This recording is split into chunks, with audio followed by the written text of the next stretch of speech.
La fuerza es la unión. La fuerza es la unión, la fuerza es la unión, te digo. Venga toda Venezuela a organizarse. La fuerza es la unión, la fuerza es la unión. Y a poner tu granito de arena, dale por Venezuela. Actívate, en la unión está la fuerza. Por eso te digo que la fuerza es la unión. Muy buenas tardes, Venezuela. Bienvenidos todos a este espacio. La Fuerza de la Unión, una tribuna abierta de la sociedad democrática venezolana para compartir con todos ustedes, más allá de cualquier distingo puntual, partidista o ideológico, la angustia, la preocupación, la justa indignación por lo que ocurre en nuestro país y también la certeza, la confianza, la esperanza de que trabajando juntos, que remando unidos en la misma dirección, seremos capaces de construir la Venezuela de trabajo y de respeto, la Venezuela con alimentos y con medicinas, la Venezuela con democracia y con libertad, que todos necesitamos y que ciertamente todos merecemos. Hablando de Venezuela de respeto, hoy es el Día Mundial de Toma de Conciencia contra el Abuso y el Maltrato del Adulto Mayor. Esta es una jornada mundial para eso, precisamente para promover la toma de conciencia a propósito de este tema que, hay que decirlo, en muchas sociedades, en muchas culturas es prácticamente un tabú, el tema del maltrato, del abuso contra el adulto mayor. En el caso venezolano, esto trasciende la esfera de lo relacional, de lo interpersonal, de lo familiar incluso, y tenemos que ubicarnos en un marco mucho más grande. En nuestro país hay una agresión masiva del Estado contra los adultos mayores. En nuestro país, el Estado condena a los adultos mayores a la miseria, a percibir pensiones y jubilaciones de hambre. Y si estos adultos manifiestan, reclaman públicamente su derecho social y económico, una vida digna, una vida decente, entonces son reprimidos brutalmente con la fuerza pública, con la Guardia Nacional, con la Policía Nacional Bolivariana y aún con estos elementos irregulares armados, malandros, mal llamados colectivos. De todo eso lo hemos visto en Caracas y en muchas otras zonas del país. Por eso es muy importante lo que ocurrió hoy. Hoy Convite, la Asociación Civil Convite, que como todos sabemos es la organización no gubernamental, digamos, bandera en materia de atención al adulto mayor, presentó un informe muy importante sobre precisamente este tema, el tema de cómo Venezuela está envejeciendo y cuál es la evolución y cuáles son las perspectivas de ese proceso de envejecimiento poblacional. Tenemos en línea precisamente a Francelia Ruiz. Francelia Ruiz es una joven activista de la sociedad civil venezolana y es directora de proyectos precisamente de Convite Asociación Civil. Francelia, gracias por atender nuestra llamada vespertina. Te escuchamos. ¿Cuáles son, digamos, los principales elementos de ese informe y cómo se ubica Convite en este Día Mundial contra el abuso y la violencia contra el adulto mayor en la circunstancia venezolana? Buenas tardes, te escuchamos. Hola, Chugo, buenas tardes. Gracias por la invitación, por este espacio y por permitirle a Convite seguir visibilizando la situación general de derechos humanos de las personas mayores. Pues el día de hoy hemos estado adelantando varias actividades en conmemoración al Día Mundial de la Toma de Conciencia contra el Maltrato y el Abandono en la Vejez. Y en ese sentido estuvimos presentando en horas de las mañanas nuestro informe sobre la situación de envejecimiento poblacional en Venezuela a la luz de una perspectiva demográfica, ¿no? Y es interesante los hallazgos de este informe toda vez que nada, desde Convite lo hemos venido advirtiendo, pero este es un informe que además tiene un tono bastante académico, que además contó con un equipo de investigadores que tienen amplia experiencia en el tema demográfico, y esto a su vez dota, ¿no?, de un criterio, una rigurosidad metodológica, de investigativa a las distintas denuncias que hemos hecho, y comenzando por decir que Venezuela es un país que está envejeciendo de forma acelerada, pero además lo estamos haciendo sin contar con una política pública integral de protección al adulto mayor, de protección en la vejez. No contamos con un plan nacional de envejecimiento que priorice los derechos humanos de las personas mayores, que tome a la persona mayor como un sujeto pleno de derecho, en dignidad humana, y además de ello, pues nos negamos, el Estado venezolano y los distintos actores se han negado a introducir el debate sobre la discusión y la aprobación de la Convención Interamericana para la Protección de los Derechos Humanos de las Personas Mayores, ¿no? Y eso es relevante y es importante que lo destaquemos ante una perspectiva de envejecimiento. Hoy en día tenemos alrededor de 4 millones de personas mayores de 60 años, y un porcentaje amplio de estos 4 millones de personas mayores son además mujeres. Y toda vez que las mujeres además enfrentan en la situación de emergencia de nuestro país unas cargas diferenciadas, ¿no?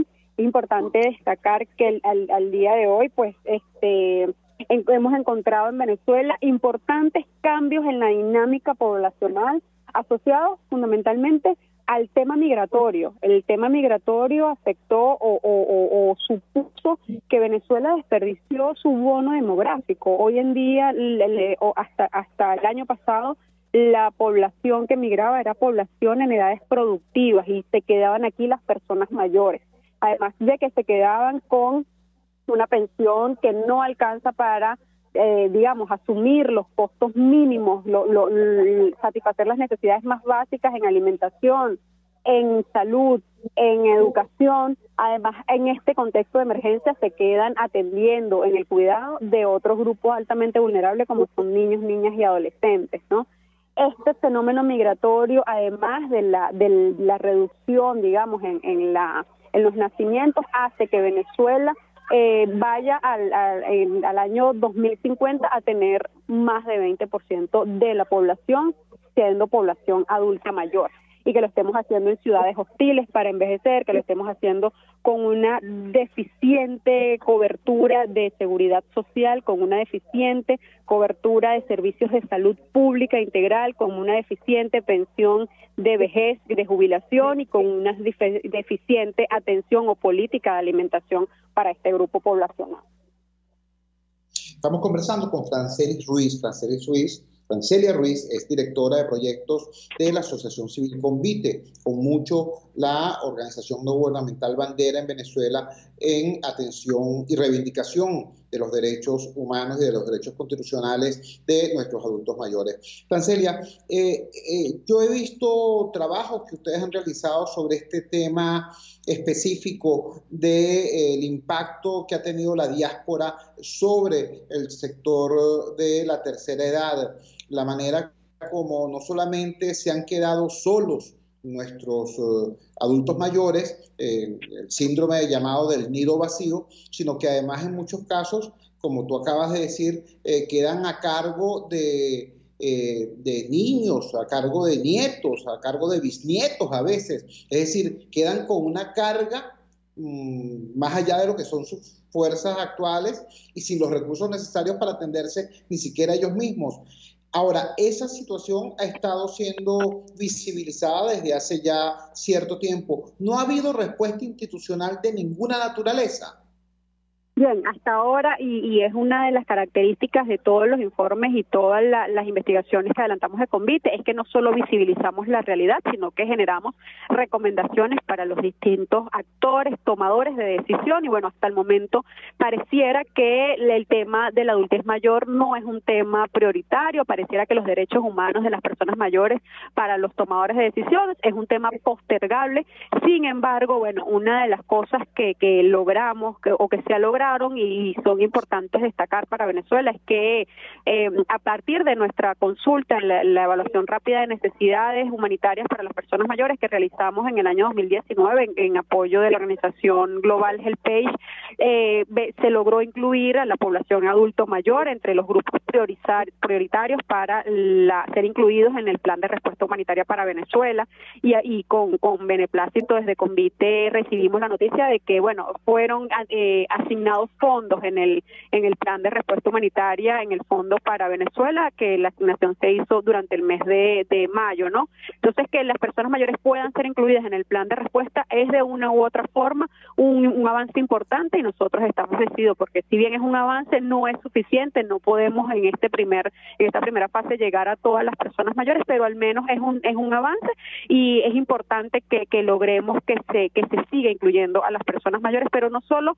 en los planes de respuesta, porque por supuesto la respuesta es finita, la respuesta es para atender la situación de emergencia y después de la emergencia vamos a avanzar en fases de desarrollo donde es importante que Venezuela pueda contar con un plan nacional de envejecimiento, que la política de atención al adulto mayor no sea solo la asignación de una pensión que ya, como ya hemos advertido, no cubre las necesidades más básicas, sino que puedan haber una política de protección integral que incluya salud, alimentación, que incluya seguridad social, pero que además incluya bienestar y calidad de vida. En nuestra última evaluación de condiciones de vida también pudimos ver cómo actualmente las personas mayores están subsistiendo en condiciones muy precarias, ¿no?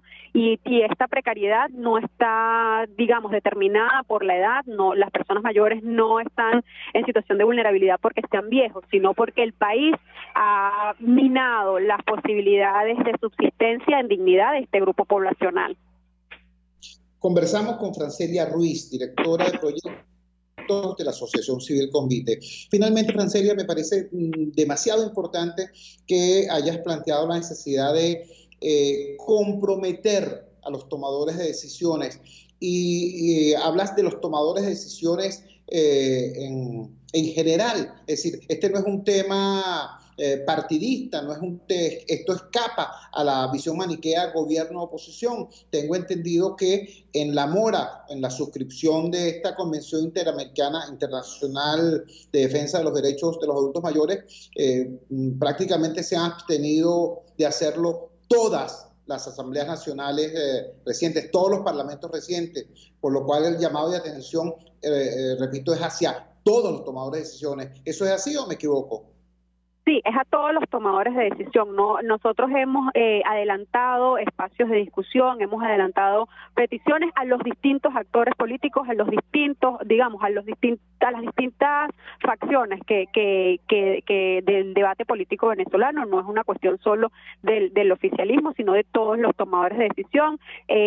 No pareciera, insisto, que el tema de envejecimiento o los derechos humanos de este grupo poblacional pudieran ser postergables, pues nosotros exigimos que se incluya en el debate del Parlamento la aprobación de la Convención Interamericana para los Derechos Humanos de las Personas Mayores, porque no se trata de duplicidad de esfuerzos, no se trata de generarle al Estado ningunos costos adicionales, se trata de desarrollar derechos humanos de un grupo poblacional que es vulnerable, como se hizo en su momento con los niños, niñas y adolescentes, pues Venezuela suscribió la Convención Internacional para los Derechos del Niño y luego el ordenamiento jurídico interno venezolano se adaptó para desarrollar esos derechos humanos en la Ley Orgánica para la Protección de los Niños, Niñas y Adolescentes, del mismo modo que se han hecho con otros grupos de derechos y con otros grupos poblacionales. O sea, las personas mayores, no pareciera que no es interés ni siquiera de los tomadores de decisión, porque es un grupo que pareciera que por su edad van de salida, y como van de salida entonces no son prioritarios sus derechos. Nosotros exigimos que se tomen las decisiones correspondientes para que las personas hasta en las últimas etapas de su vida, en las etapas de envejecimiento, puedan envejecer con dignidad, porque incluso envejecer con dignidad es un derecho. Francelia, te agradecemos altamente que nos hayas regalado estos minutos y nos hayas dado esta visión tan integral, tan completa de lo que hoy se plantea, que va mucho más allá de una efeméride. Muchísimas gracias y buenas tardes. ¿Aló? Se nos cayó ya la comunicación con Francelia Ruiz. Repito, ella es directora de proyectos de la Asociación Civil Convite. Fue tan completa su exposición que no tiene sentido intentar acotar nada más. Me permito, sin embargo, insistir en que el problema de nuestros adultos mayores no es un problema de ese grupo etario, es un problema del país, es un problema de nuestro diseño social, es un problema de nuestro proyecto como nación. Hasta antes de la pandemia, para ponerles un ejemplo, en Europa, ¿no?, el tema de la tercera edad era visto de una perspectiva completamente distinta. Porque, ¿qué pasa? Pasa que en un país o en unos países con una economía relativamente sana, ese sector de la población tiene dinero, tiene unas pensiones que no son de miseria, tiene acceso a unos recursos importantes, y en virtud de los avances de la ciencia y de tener unos sistemas de salud robustos, ese sector de la población, además de dinero, tiene vigor, tiene salud para desarrollar una serie de actividades. Es decir, Entender el tema de la tercera edad es, en países normales, un reto y una oportunidad. Ya para la tercera edad en Europa no se estaban construyendo asilos, se estaban construyendo discotecas, se estaban construyendo espacios para la actividad productiva, para la actividad lúdica, para la actividad recreacional. ¿Entiendes? Entonces, repito, eso es lo que ocurre, ¿no?, en sociedades sanas, economías prósperas y bueno, en naciones que tengan un concepto relativamente equilibrado de la solidaridad social y de la solidaridad intergeneracional. Nosotros tenemos que aspirar a sanarnos como país, como república. No siempre tenemos que ser esta suerte de todos contra todos que somos hoy. Por eso, hoy, Día Mundial de la Toma de Conciencia del Abuso y Maltrato en la Vejez, la expresión de nuestros hermanos de Convite es demasiado importante. Hay que reivindicar, visibilizar, hacer propuestas en función de atender a este sector de la población que, por cierto, está creciendo en forma acelerada. Cuando son las 6:17 de la tarde capitalina, vamos a la siguiente pausa comercial y ya regresamos con muchísimo más de La Fuerza. La fuerza es la unión. Usted escucha Unidad, la fuerza es la unión, con Chuo Torrealba por RCR 750 AM. Puedes seguirnos en nuestras redes sociales. En Twitter, @RCR750, la radio que se ve. Si quieres aprender a cocinar con placer todo en panadería y postres saludables, te recomiendo en Instagram Chef Male. Todo low carb, keto y gluten free. Chef Male, con sus talleres online, te ofrece las técnicas de panadería cetogénica y baja en carbohidratos, ideales para cualquier persona en el mundo entero y siempre con un mensaje de amor y salud. Chef Male, horneando amor y salud en un solo clic.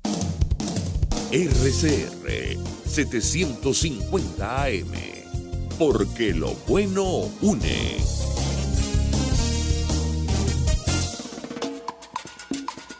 Opinión, ideas en debate. Usted escucha a Chuo Torrealba en Unidad, la fuerza es la unión, por RCR. Regresamos a La Fuerza de la Unión. Para hoy estaba previsto que se realizara un anuncio en la Corte Penal Internacional en relación a si procedía o no la apertura de una investigación contra el régimen de Nicolás Maduro por la presunta comisión de delitos de lesa humanidad. Eso no era un antojo de alguien, esto no fue un tema simplemente de expectativa periodística, este fue un anuncio que hizo la fiscal jefa de la Corte Penal Internacional, Fatou Bensouda, quien dijo que antes de retirarse de su cargo iba a dar su opinión sobre la pertinencia o no de la apertura de esa investigación. Sin embargo, ese lapso culminó hoy, cerró hoy.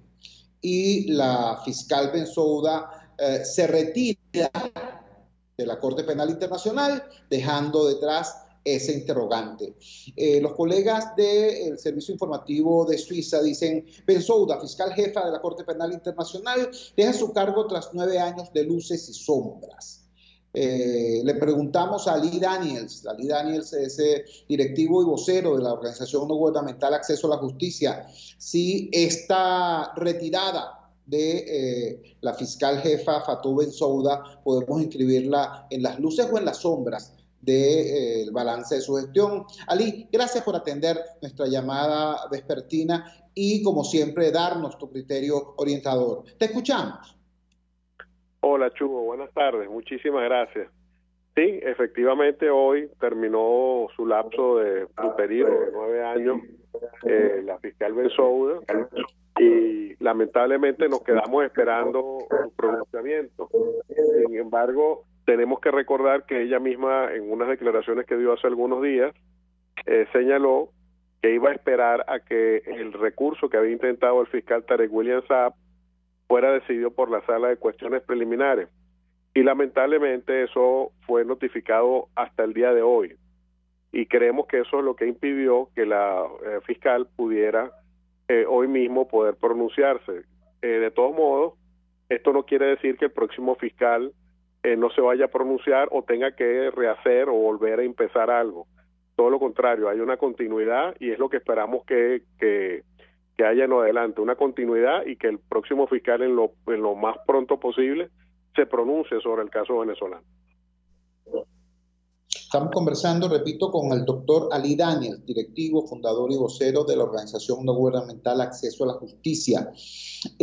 Ali, ¿podemos entonces inventariar que, en efecto, la táctica dilatoria desarrollada por el gobierno de Maduro a través del fiscal designado por la Asamblea Nacional Constituyente tuvo éxito? O sea, lograron ralentizar el proceso de toma de decisiones hasta después de la salida de la fiscal Bensouda. Ahora, ¿qué posibilidades habría, qué posibilidades existen de que el nuevo fiscal, te lo pregunto porque tú eres conocedor de la materia y sabes mucho mejor que nosotros cuáles son, digamos, los antecedentes de este funcionario, cuáles son sus ejecutorias previas, cuál es el tipo de desempeño que ha tenido? Entonces, de ahí la pregunta, ¿es esperable que este nuevo funcionario, que este nuevo fiscal jefe de la Corte Penal Internacional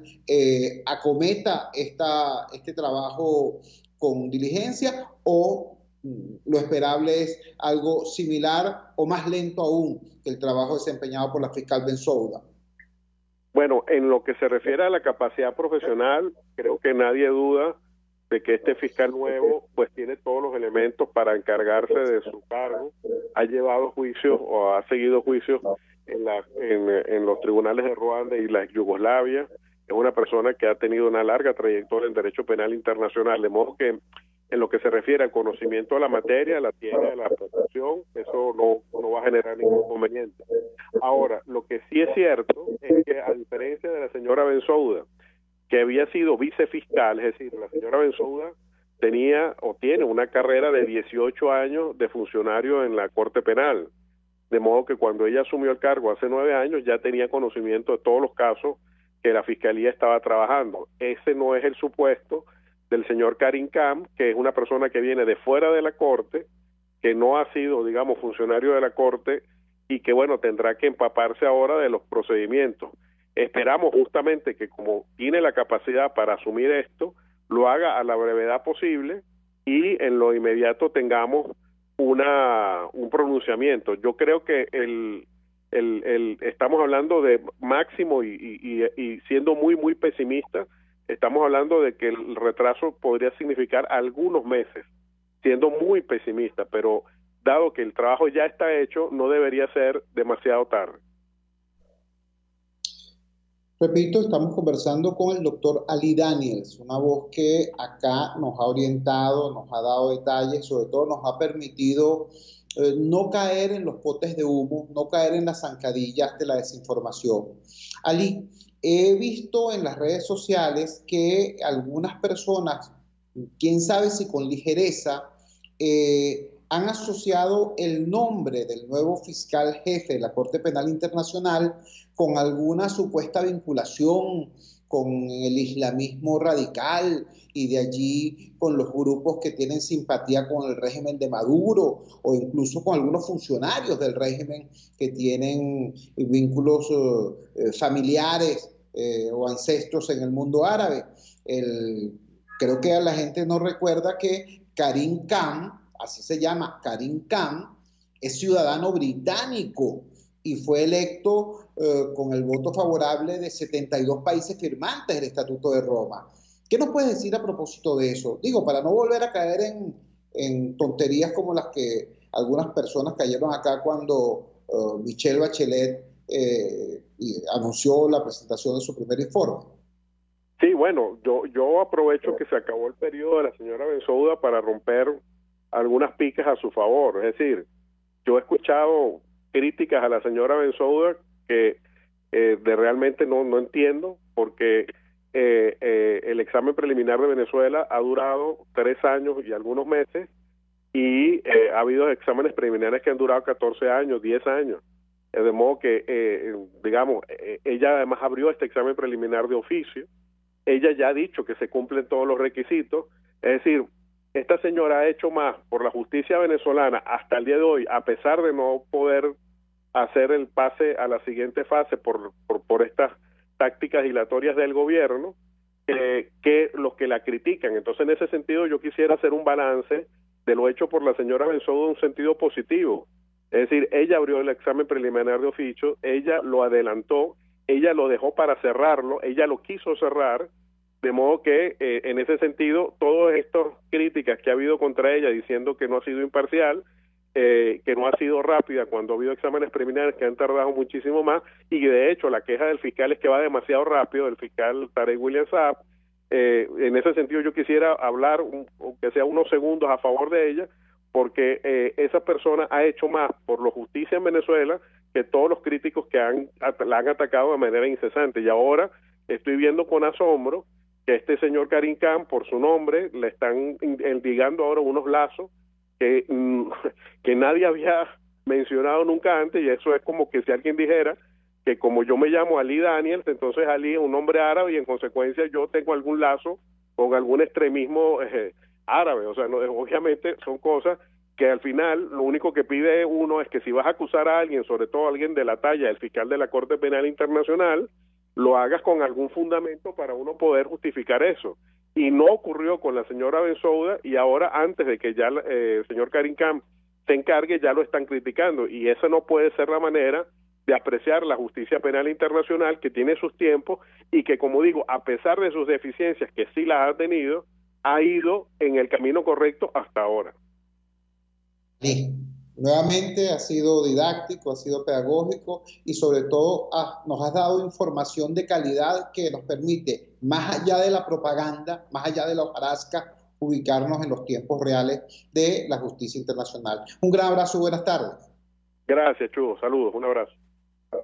Ali Daniels, directivo, fundador, vocero de la organización no gubernamental Acceso a la Justicia, diciendo las cosas como son, poniendo las cosas en claro, haciendo un balance de esta expectativa no realizada, ¿no? El que hoy se produjese el anuncio sobre la apertura o no del proceso en la Corte Penal Internacional contra el gobierno de Maduro por la comisión presunta de crímenes de lesa humanidad. Sin embargo, nos explica el proceso que se ha dado, la rapidez de ese proceso para lo que son los estándares de la justicia internacional y la calidad del sucesor de Bensoda en su cargo de fiscal principal de la Corte Penal Internacional, de fiscal jefe de la Corte Penal Internacional.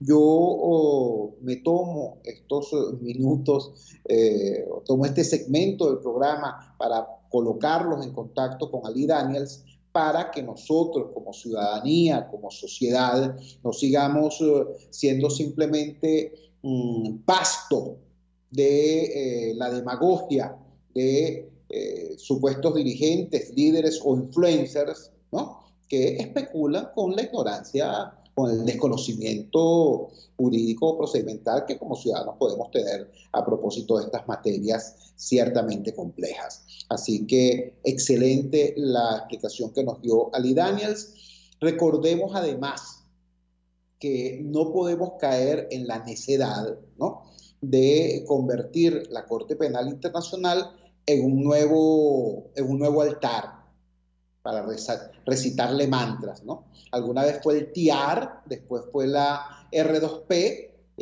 y ahora la CPI. No, la CPI es una instancia donde están cursando un conjunto de recursos que van a tener en algún momento un desarrollo, pero la solución a la crisis política venezolana y a la emergencia humanitaria en nuestro país y al drama que vivimos con la pandemia, la solución a eso se construye aquí y la construimos nosotros. Eso no va a venir ni de un acorazado prestado ni de un tribunal lejano. Eso se construye aquí. Cuando son las 6:30 de la tarde capitalina, vamos a la siguiente pausa comercial y ya regresamos con muchísimo más de La Fuerza. La fuerza es la unión. Les estamos presentando Unidad, la fuerza es la unión, solo por RCR 750 AM. Puedes seguirnos en nuestras redes sociales. En Twitter, @RCR750, la radio que se ve. En tiempos de pandemia, la solución más efectiva es un concentrador de oxígeno, porque ofrece un suministro infinito de oxígeno. No necesita recargas. Además, aplica dosis de oxígeno según el pulso del paciente. Contáctenos 0412-030-9150. RCR 750 AM. Porque lo bueno une. Voz de América. Información precisa, completa, veraz, objetiva e independiente. Directo a tu pantalla. De lunes a viernes a las 2 de la tarde por RCR 750. Les estamos presentando Unidad, la fuerza es la unión, solo por RCR 750 AM. Regresamos a La Fuerza es la Unión. Lo hacemos con un tema que es demasiado importante, tiene que ver estrechamente con las angustias, con la esperanza, con la necesidad de la gente. Me refiero a la principal reivindicación que está exigiendo hoy el venezolano, de las tantas que tenemos que exigir, de las tantas a las que tenemos derecho a exigir. Esta es quizás la principal reivindicación hoy. Vacunas. Necesitamos vacunas. Necesitamos un plan nacional de vacunación que sea transparente y que le permita a usted que me está escuchando, a usted que me está viendo, no la vacuna mañana, porque de repente eso no es posible, eso no es factible, pero que le permita saber, de acuerdo a su edad y de acuerdo a las patologías que usted presente, a lo que llaman los especialistas las comorbilidades que usted presente, en qué momento le toca la primera y la segunda dosis, dónde se le va a suministrar y de qué vacuna se trata. Que usted sepa cuándo es eso y no que esté agolpándose en colas donde usted sale a vacunarse y a lo mejor en vez de vacunarse sale a contagiarse. Sobre eso ha hecho una alerta muy importante el doctor Julio Castro, que repito, para la inmensa mayoría de la sociedad venezolana, y esto trasciende el tema político, chavistas y no chavistas, opositores y no opositores, entienden que la voz del doctor Julio Castro es algo así como la marca Norben de calidad y transparencia en este tema. Lo tenemos en línea precisamente para preguntarle en primer lugar eso. ¿Qué está ocurriendo con el tema del proceso de vacunación? Ya hay vacunación en algunos sitios, sí, aleluya. Ahora, ¿cómo se está dando y qué resultados está ofreciendo? Julio, gracias por atender nuestra llamada vespertina. Te escuchamos. Chubo, un abrazo para tus oyentes. Gracias por la invitación. Fíjate, un poco lo que está ocurriendo es quizás crónica de una muerte anunciada, es algo previsible, que tiene diferentes componentes. El primero de ellos es que no tienen suficientes vacunas. Ese es el primer elemento. ¿Okay? Si tuvieras 10 millones de vacunas guardadas, probablemente la situación fuera un poco diferente. A lo mejor igual de desordenada, pero un desorden un poquito diferente al que tenemos ahora. Que creo que tiene que ver con un primer elemento. Una vez pasado el tema de que tienes algunas vacunas, no hay una lógica que conecte la cantidad de vacunas que tienes con un destinatario que haga match con ese tipo de vacunas. Voy a explicarlo. Vamos a suponer que tú tienes en caja 500,000 vacunas, en bodega, guardadas 500,000. Ok, lo que tiene que preguntarse un gobierno responsable es para cuánto alcanza 500,000 vacunas que tienes ahorita, ok, y en base a cuál es tu capacidad de entrega de nuevas vacunas, de nuevos lotes de 500,000 de en adelante, planificas tu estrategia, ¿ok? Es como que tú vas de aquí a Maracaibo y tienes un carro que tiene 40 litros de gasolina. No llega con 40 litros de gasolina de aquí a Maracaibo. Entonces, ok, si yo voy de aquí a Maracaibo, voy a echar gasolina en Barquisimeto y después voy a echar gasolina en Carora, ¿entiendes? O en Barquisimeto y después echo gasolina antes del Puente del Lago. Esto es exactamente igual. Si yo tengo 500,000 vacunas, ok, ¿para qué me alcanza ahorita? Ok, me alcanza solamente para vacunar a los mayores de 85 años y los médicos, enfermeras y técnicos cardiopulmonares que están en los hospitales. Fin de la historia y termino esas 500,000 vacunas. Si me llegan 500.000 más, entonces las segundas 500.000 van a ser para las personas que están entre 80 y 85 y los odontólogos, los que manejan ambulancia, etcétera, etcétera. Y ahí voy administrando la escasez, que es lo que va a asignar la entrega de vacunas durante todo el año 2021. Okay, yo no creo que vayamos a tener exceso de vacunas, ni todas las vacunas para todos los venezolanos. Eso no parece real, no porque Maduro no quiera, o el doctor Castro no quiera, o Jorge Rodríguez no quiera, sino porque no hay vacunas en el mundo suficiente, punto. Entonces, en ese escenario de escasez, tú tienes que administrar la escasez con una lógica ética, con una lógica de transparencia, que lamentablemente no es lo que está pasando, porque ves en las colas gente de 30 años vacunándose, y tienes viejitos que todavía no están vacunados. Esa lógica no tiene sentido. Inclusive la lógica de las comorbilidades, que tú lo nombraste, no tiene mucho sentido en este momento, porque es complicar la situación. Hay que hacerlo simple, como han hecho todos los países. Todos los países lo han hecho simple. Vacunar mayores de 85...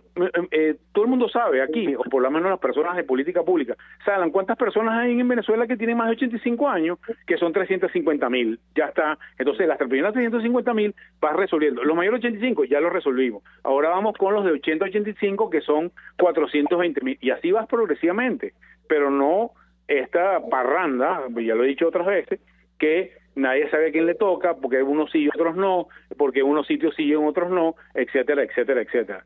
Y a pesar de que algunos tengan la sensación de que la vacunación por el sitio que fueron es ordenada y hay gente vacunándose, en términos reales de la secuencia de vacunación, lo que estamos viendo no es satisfactorio ni bueno y es muy lento. Así es. Estamos conversando con el doctor Julio Castro, médico infectólogo venezolano y una de las voces más autorizadas del país en cuanto a lo que debería ser un plan nacional de vacunación. Julio, has alertado tú también sobre una de esas frases cohetes que a veces utilizan los voceros no médicos, sino los voceros políticos, para tratar de presentar o edulcorar la realidad. El gobierno tiene tiempo hablando de una cosa que ellos llaman meseta alta. Tenemos una meseta alta.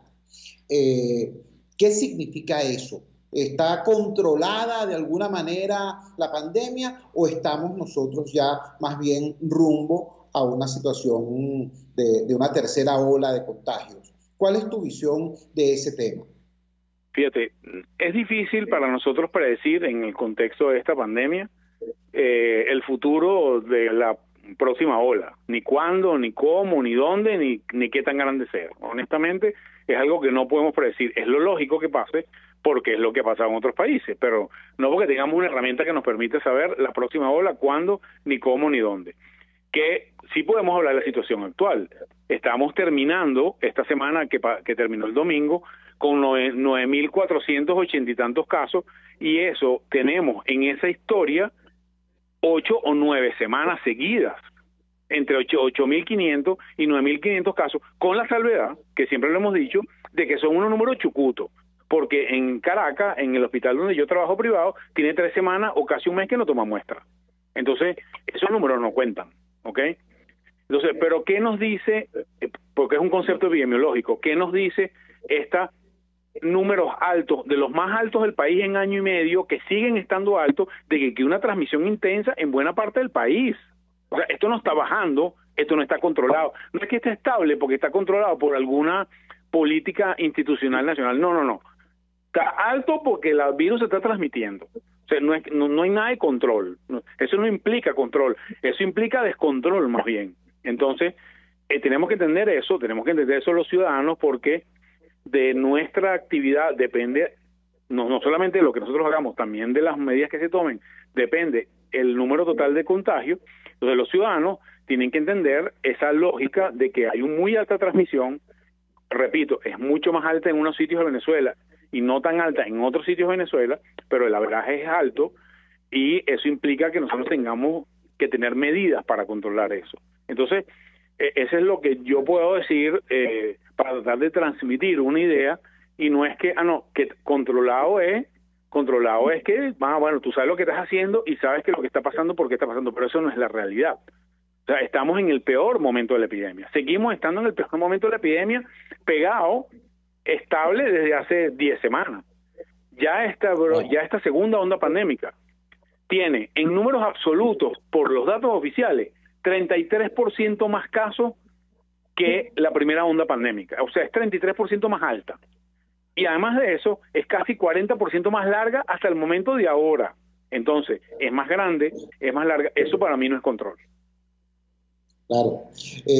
Hay un dato importante. Nos estás hablando de cómo esta situación puede tener un desarrollo desigual y combinado en las distintas regiones del país. Algo similar también ocurre con el tema tan sensible de la vacunación del personal médico. Entiendo que en Caracas eso ha avanzado de una determinada manera muy distinta a otros sitios del interior. Comparto contigo un mensaje que a través de Instagram nos remite la doctora Mercedes Atencio desde el Zulia. Dice, aún los médicos que laboramos activamente en instituciones públicas y que somos mayores de 60 años no nos han vacunado. Estoy en ese grupo. Hago la referencia del Zulia, hay otros mensajes, pero hago la referencia del Zulia porque allá en los últimos 5 días hubo un total de 24 médicos fallecidos con sintomatología COVID. 24 a nivel nacional y de ellos 15 en el Zulia. ¿Hay alguna estrategia de la que tengas conocimiento para tratar de uniformar ese tema de la vacunación del personal médico? No, Chugo, la verdad no. Lo que hay es una contraestrategia. Y voy a ponerte ejemplos específicos. Al no tener un plan y no tener unas políticas claras que la gente tenga identificada cuáles son, y cambias en el camino, la gente no se confunde. Voy a poner el ejemplo específico de la vacuna Sinopharm, que una de las vacunas chinas que se está utilizando en Venezuela, ¿okay? La única china. La vacuna Sinopharm, por documentos del ministerio que liberaron a sus diferentes zonas de vacunación, no podía colocarse sino en personas menores de 65 años. ¿Okay? ¿Por qué? Bueno, eso puede tener alguna lógica, que es que no hay suficiente evidencia estadística de los estudios de fase 3 de la representatividad del grupo mayor de 65 años en los estudios de investigación. Eso es un hecho, ¿ok? Pero es un hecho también que no hay razones para pensar, así como de 12 a 18 tampoco hay gente representada, los datos dicen que ya no hay mayor problema con eso, los mayores de 65 no hay ninguna razón inmunológica para pensar que se van a comportar diferente al resto de la población que se estudió en los estudios de investigación. Moraleja, es plausible biológicamente que el efecto de la vacuna sobre los mayores de 65 años va a ser más o menos igual que en el resto de los otros grupos. Y bajo ese criterio, uno podría, con cierta lógica, dada la escasez de vacunas que tiene, decir, mira, ¿sabes qué? Nosotros, entendiendo este tema, vamos a vacunar independientemente de la edad con vacuna china y con vacuna rusa, punto. Y eso es otra política pública. O sea, puede ser la política A, que es la que establecieron originalmente, y la política B, que es vacunar irrestrictamente la edad en relación a no importa una vacuna u otra vacuna. ¿Qué es lo que pasa? Que el ciudadano no sabe la diferencia, ¿ok? Claro. Entonces, tú vas a vacunarte hoy un día y te dicen, bueno, a usted le toca la vacuna china y a su esposo, que es mayor de 65, le toca la vacuna rusa y tienes que esperar tantos días, y en el mismo sitio te vas a vacunar 3 días después y te dicen otra cosa diferente. Entonces, eso confunde mucho a la gente, y la gente no sabe un poco qué es lo que le toca y qué es lo que no le toca, y al no sabe qué es lo que le toca y qué no le toca, tampoco exige, porque no tiene claras las reglas de este juego, no están claras. Entonces, ojo, ahí hay un tema técnico que expliqué, el tema de la información, pero la Organización Mundial de la Salud ya dijo, mira, ¿saben qué? Donde hay dificultades, vacunen con vacuna china mayores de 65 años, porque no hay problema con eso, se comportan igual que el resto de la gente. Entonces, si hubiera habido una discusión sobre ese tema, técnica, no política, técnica sobre ese tema, mira, ¿sabes qué? Hay esta documentación, está bien, está justificado, vamos a vacunar, y vamos a vacunar, como es lógico, porque los que tienen mayor riesgo son los mayores de edad, primero a todos los mayores de 65 años con rusa o con china, lo que sea, y vamos a ir cumpliendo metas. Pero eso no es lo que está pasando. Lo que está pasando es que nadie tiene la política clara, unos hacen una cosa porque les llegó una normativa, otros hacen otra porque les llegó otra normativa, y al final es un desorden que nadie entiende qué es lo que debería hacerse. Lo mismo con la vacuna rusa, que tiene otro contexto, que es la primera y la segunda dosis. Los componentes de la vacuna rusa, primero y segundo, son diferentes. ¿Okay? No es igual la china, el primero y la segunda vacuna son iguales. la rusa no. Pero si te están llegando fundamentalmente primeras vacunas, explícale a la gente, mira, mientras nos llegue la segunda vacuna, nosotros vamos a poner primeras vacunas a la mayor cantidad de personas que podamos y tenemos un estimado de que los rusos nos van a mandar segunda vacuna más o menos en 3 meses, a pesar de que el periodo entre una vacuna y otra para la vacuna rusa son 21 días, sabemos por información o suponemos por información internacional que la segunda dosis, retrasarla quizás no dé tanto problema. Entonces, dado que no tenemos vacunas de segundo porque hay un problema de producción en Rusia, hablarle claro a la gente, vamos a hacer esto. Pero no que uno le diga que vengan a los 21 días y otro que le digan que vengan a 90 días, porque bueno, ¿qué lógica es esta? Es el mismo caso de la vacuna china. Es un tema de planificación, es un tema de lógica clara y es un tema de mensajes. No es un tema inmunológico y eso debe tenerlo el ciudadano claro. Julio, como de costumbre contigo, agradecidos por tanta información de tanta calidad. Por ejemplo, yo mismo no sabía que la vacuna china, por ejemplo, la primera y segunda dosis eran lo mismo, pero que había variación en los componentes en el caso de la vacuna rusa entre la primera y la segunda dosis. En consecuencia, la previsión sobre espaciar o no primera y segunda dosis tiene que ser el resultado de una decisión en un contexto determinado, no simplemente del azar, de eso que llaman los militares, orden más contraorden da desorden. Muchísimas gracias, Julio. Muy buenas tardes. Un abrazo, Chubo. Saludos a tu gente. Julio Castro, doctor Julio Castro. Él es médico infectólogo venezolano, él es el representante de las sociedades científicas y del grupo de trabajo que promovió la anterior Asamblea Nacional electa en el 2015 para constituir la mesa técnica COVAX, docente universitario, investigador, y dándonos todo este volumen de información sobre lo que está ocurriendo. En síntesis, ¿qué se trata? De que no haga cola usted, no, vale. Váyase a su cola, ¿cómo no? Si recibió el mensaje vía SMS o si le dijeron que puede hacerlo aún sin ese mensaje, pero tome todas las medidas de distanciamiento social que sea posible adoptar. Esto es muy importante. Muy importante.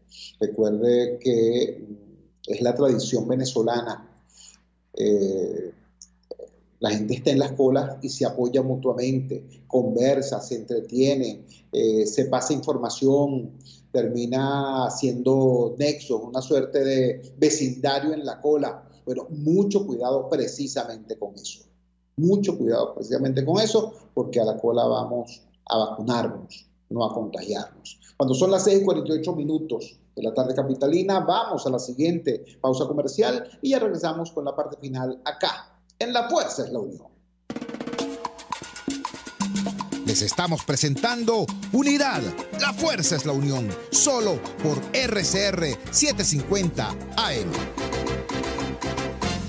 Puedes seguirnos en nuestras redes sociales, en Twitter, @RCR750, la radio que se ve. Si quieres aprender a cocinar con placer todo en panadería y postres saludables, te recomiendo en Instagram Chef Male, todo low carb, keto y gluten free. Chef Male, con sus talleres online, te ofrece las técnicas de panadería cetogénica y baja en carbohidratos, ideales para cualquier persona en el mundo entero y siempre con un mensaje de amor y salud. Chef Male, horneando amor y salud en un solo clic.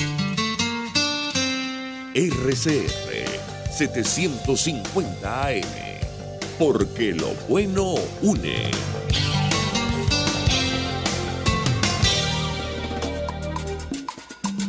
Amanece con la fuerza de un país que quiere cambio.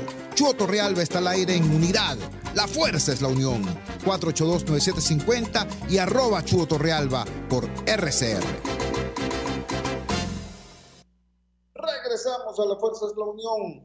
Todo este conjunto de problemas nos hemos paseado en lo que va de programa, primero por el tema de la atención a los adultos mayores, un sector de la población que está creciendo y que está creciendo no solamente sin atención de las políticas públicas, sino siendo agredido por el Estado.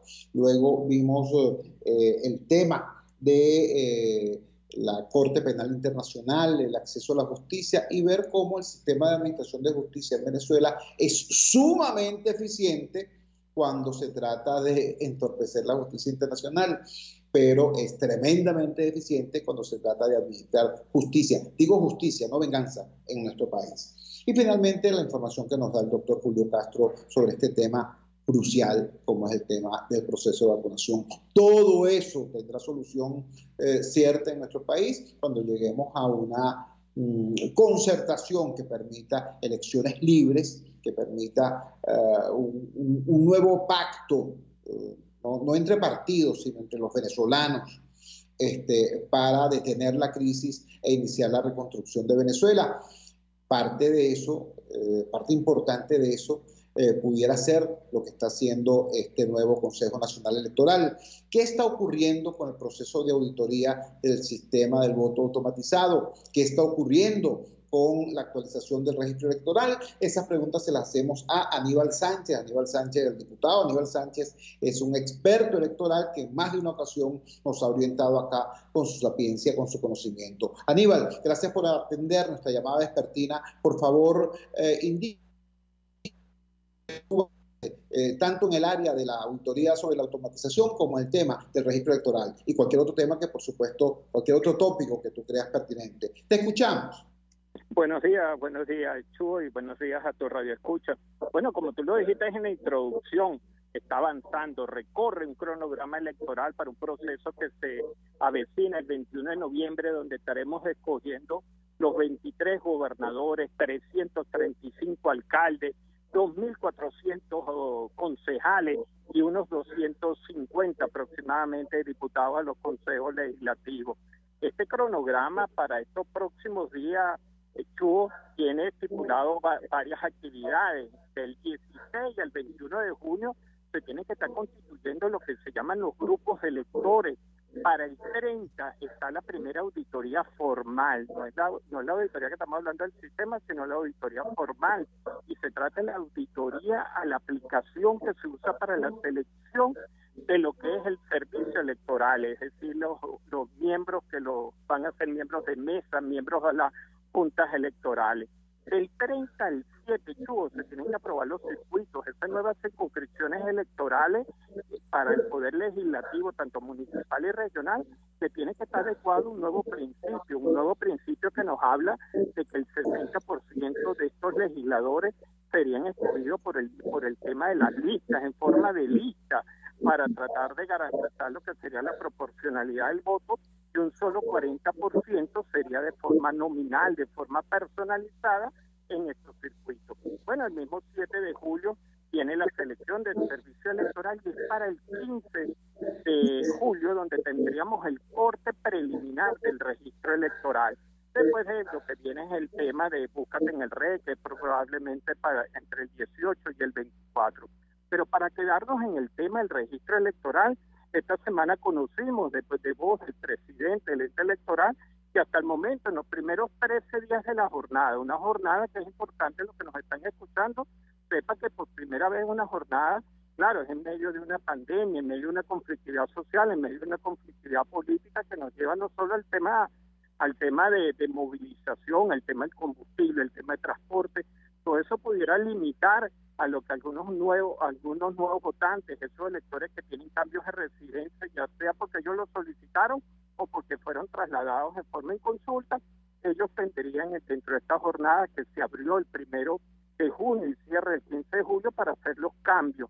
Pero en el corte que nos hizo ahorita el presidente del CNE, vemos que 138.792 nuevos votantes están incluidos en un registro electoral que hasta la fecha tenía 21.070.000 electores. Bueno, eso hay que sumarle 138.792 hasta el momento, y 240.000, es la cifra de personas que han hecho algún cambio a nivel de lo que sería su residencia, es decir, búsqueda y pudiéramos estar algunas de esas personas que se habían prácticamente hecho cambios en consulto o que ellos mismos reconocen que se mudaron, vivían antes en la isla de Margarita y ahora están viviendo aquí en Caracas, ellos hacen su cambio de residencia. De mantenerse esta tendencia, esta velocidad con que está concurriendo la gente a los centros de actualización, pudiéramos llegar al final que tuviéramos 1.300.000 movimientos, que era más o menos lo que yo había estimado. Cuando esta jornada arrancó, yo calculaba que eso iba a estar alrededor del 1.500.000. Bueno, a los primeros 13 días ya se ha hecho prácticamente el 25% de lo que habíamos calculado. Siempre a los últimos 2 semanas de la jornada siempre la velocidad aumenta, la gente siempre, el venezolano les gusta dejar todo para última hora, y esperamos que sea. Lo otro, Chugo, que está ocurriendo a nivel electoral tiene que ver con la auditoría integral del sistema de votación, vamos a decir prácticamente una actividad nueva, una actividad que no estaba dentro del cronograma, pero que viene a reforzar todo eso, lo que son las auditorías, para crear mayor confianza, para despejar algunas dudas. Esta auditoría integral del sistema se va a realizar entre el 14 de junio, ya comenzó, y termina el 26 de julio. En ella se va a estar revisando varios aspectos, se diseñan en 4 etapas, lo que tiene que ver con la auditoría del software de máquina, el software de totalización, el análisis de las huellas y todo lo que tiene que ver con la base de datos de los electores, y en la última etapa todo lo que tiene que ver con el hardware o los aspectos físicos de todo el sistema, es decir, la configuración de las máquinas, todo ese tipo de cosas se ven en esta última etapa, Chugo. Aníbal, te agradecemos altamente que nos hayas regalado estos minutos. Lamentamos profundamente que la calidad de la conexión no es la que quisiéramos, entonces buena parte de la información estoy seguro que algunos de nuestros oyentes no la pudieron seguir. Era Aníbal Sánchez, el diputado Aníbal Sánchez, experto electoral, quien nos dice que del 17 al 21 de junio está prevista la conformación de los grupos de electores, del 30 al 7 de julio la aprobación de los circuitos electorales, entre el 30 de junio y el 7 de julio estaría prevista la realización de la auditoría del servicio electoral y su selección, y el corte del registro electoral que se utilizará será el del 15 de julio. Nos decía también que si se mantiene el ritmo y promedio de cerca de 10.600 inclusiones de nuevos votantes por día, en el contexto de la jornada que está en desarrollo actualmente, al finalizar la jornada el próximo 15 de julio podría estarse cerca de 478.000 nuevos electores inscritos, y las modificaciones de residencia estarían alrededor de 831.000, promediando un total de movimientos de 18.400. Recordemos que cuando se habla de este tema de las modificaciones de residencia, estamos hablando, por un lado, de los ciudadanos que en efecto se mudaron y quieren votar cerca de su nueva residencia, y también de aquellos ciudadanos que, como fue mi caso, fuimos movidos en forma inconsulta por el Consejo Nacional Electoral y reclamamos nuestro derecho a estar en nuestra ubicación original. Nos decía Aníbal Sánchez que entre las próximas actividades figura del 16 al 21 de junio las concernientes a la constitución de los grupos de electores. El 30 de junio debe realizarse la auditoría técnica de la aplicación a utilizar para la selección de los miembros de mesa y juntas electorales, y antes del 7 de julio se debe aprobar las nuevas circunscripciones electorales adecuadas a las normas del 40% de electos a los cuerpos legislativos en forma nominal o por personalización. En esta misma fecha se hará, como ya fue anunciado, la selección de los ciudadanos que van a participar del llamado servicio electoral, es decir, las personas que van a trabajar en las mesas. Este es, digamos, un resumen de la información que nos dio hace minutos el experto electoral diputado Aníbal Sánchez. Cuando son las 6:59 de la tarde capitalina, de la noche capitalina, agradezco muchísimo su compañía. Trabajamos para ustedes en la dirección general de la emisora Jaime Nestares. Al frente de los controles estuvo Víctor Mejías. Habló para ustedes su amigo, comunicador popular, activista social, ciudadano en lucha por la democracia y por la libertad, Jesús Chío Torrealba. Ahora más que nunca, fuerza Venezuela, porque la fuerza es la unión. La fuerza es la unión fue una presentación de Frigoríficos NIS, el placer de la carne, ubicado en la planta baja del mercado municipal de Chacao. Muy buenas tardes, hasta mañana, si Dios quiere.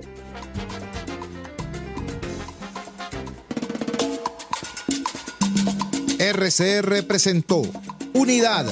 La fuerza es la unión. Con Chuo Torrealba. Solo por RCR 750 AM.